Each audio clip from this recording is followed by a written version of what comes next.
বাসের overall look. তো আমরা কথা এত বেশি না বাড়িয়ে চলেন যাত্রা শুরু করা যাক। তো চলে আসলাম ককপিটে, একটু টাঙামে একটু দেখি পিছনে কিছু আছে কি না। পিছন ক্লিয়ার আছে, আস্তে আস্তে আমরা বের হয়ে যাব। তো আস্তে আস্তে শুরু করতেছি, বের হয়ে যাচ্ছে আস্তে আস্তে।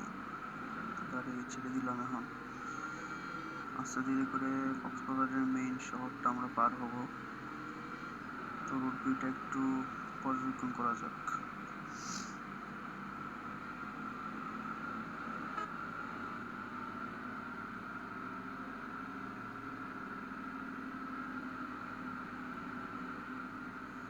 শহরটা আমরা আস্তে আস্তেই পার হচ্ছি, এবং পার হওয়ার পরে মেইন রাস্তায় ওঠার পরে কেমন স্পিডিং বা কেমন খেলাধুলা হয় তা তো তখন দেখাই যাবে।